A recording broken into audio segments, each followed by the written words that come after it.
Can I shut this? Bit of a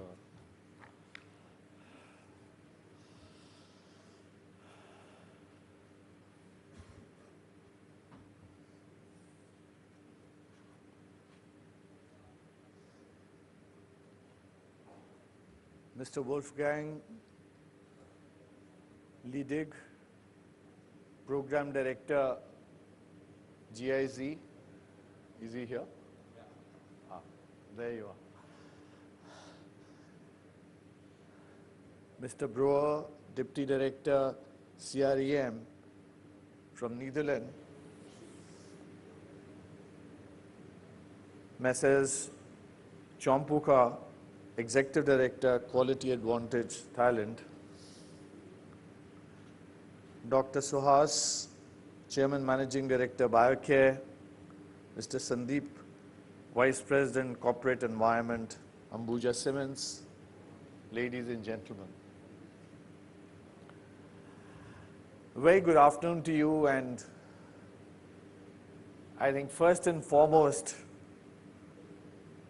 a big round of congratulations to the Center of Excellence of Sustainable Development, ITC, and specifically CIMA, to put together this subject on this very remarkable day of so-called the Earth Day.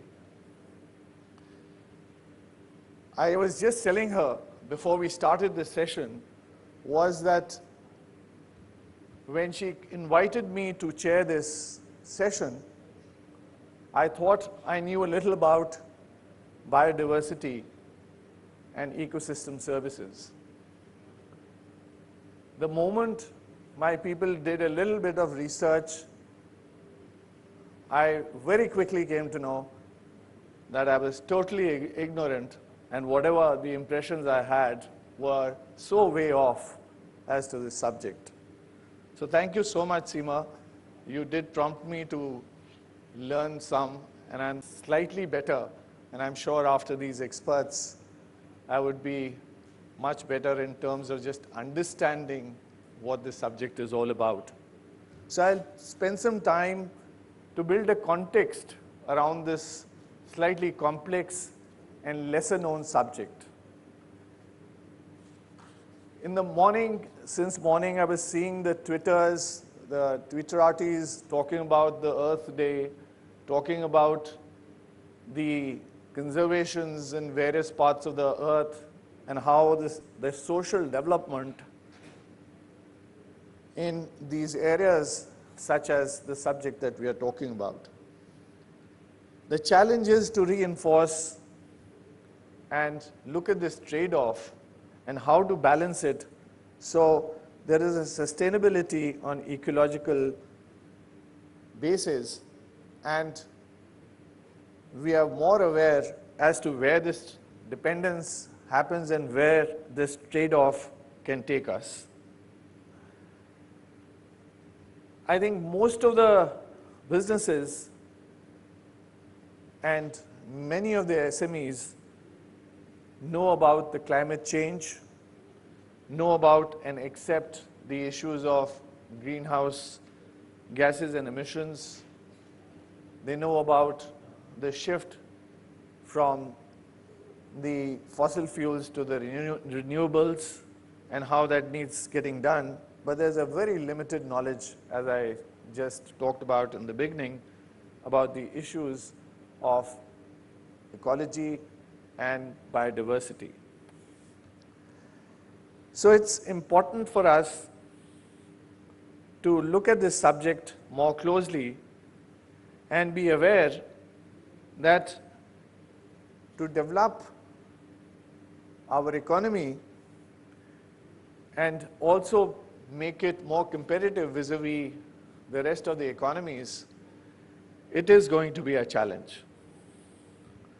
So on a global basis, biodiversity and its ability to provide essential ecosystem services is being degraded at a rate which is totally unsustainable.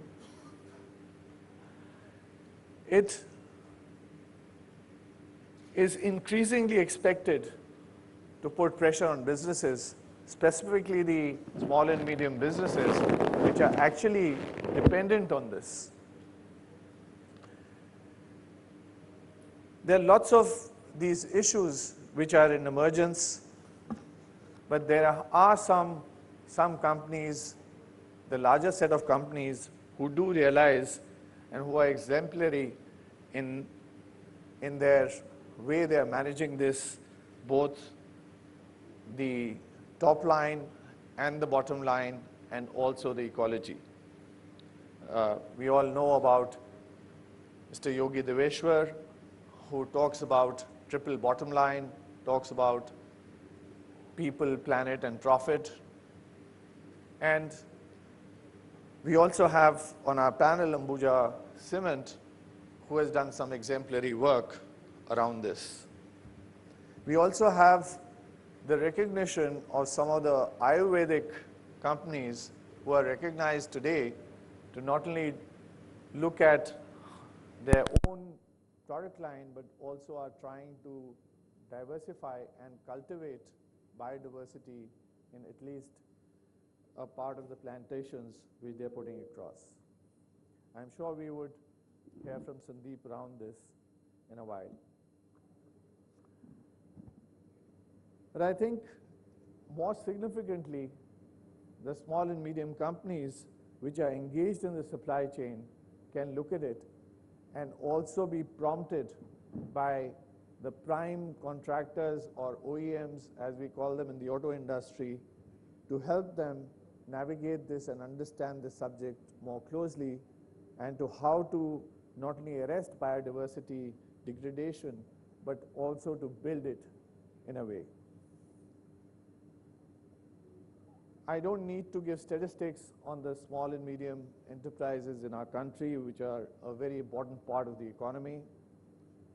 We have been seeing that the government is trying to promote more and more of them, because that means that even in terms of the startups, not only going to the e-commerce side, but also to basic manufacturing, because they not only create jobs, but also economic activity if it is agro-based in the place where they are staying.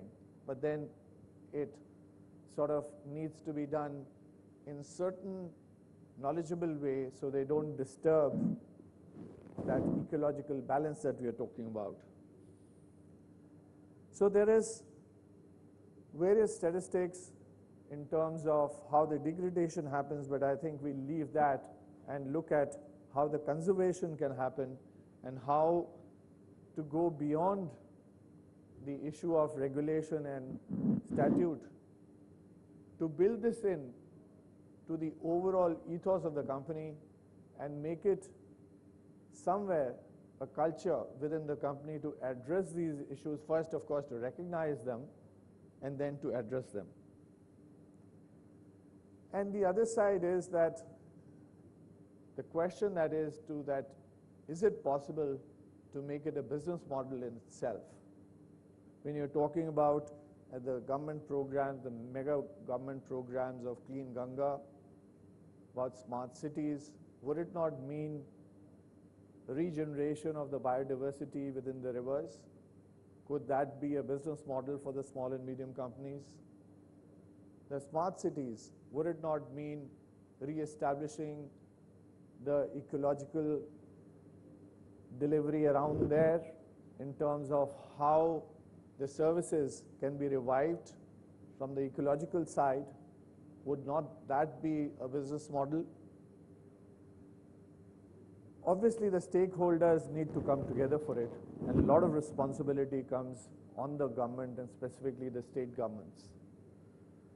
In terms of regulatory mechanisms, we don't want another, what is so-called in India, the Inspector Raj, because that will be totally negative in its achievement. The small and medium companies have not been able to even comply with the emission norms, so forget about talking about these larger set of issues, and thus creating another layer of inspectors or regulations which are not prompted with a knowledge and a real imperative to get it done will be totally counterproductive. There are various models which are happening. Seema was telling me about them, like similar to the carbon trading. Now it's possible to trade, and there is some way a company which is not contributing or degrading the biodiversity would have to pay or an extra tax kind of a regime. That could be another possibility, but these are the possibilities that we would like to hear from the panel and what they think about it. Of course, the appropriate public policy is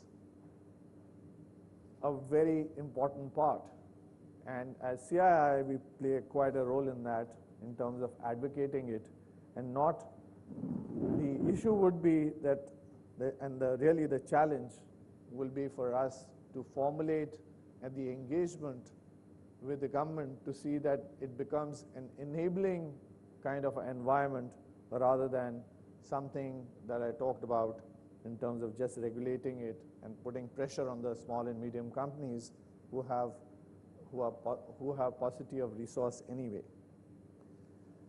So in CII, we are just putting this subject together, and hopefully we'll have more and more awareness around this. And the CII ITC Center for Excellence has developed a host of these services, and they'll be helping and benchmarking certain companies who come forth to know where they are, and hopefully also will look forward to having a cluster and hand-holding them as to how to move it forward going forth. So today we are, and I hope that we'll be more learned, each one of us, after our expert panel talks about it. But I think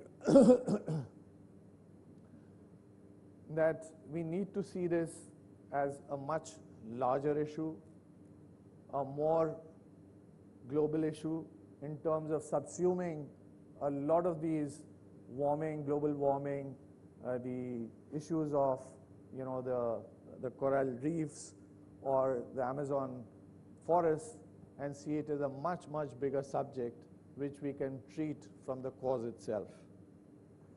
So I look forward after this backdrop and a bit of the canvas that I have been able to paint, I will look forth for my panel to address us in a way so that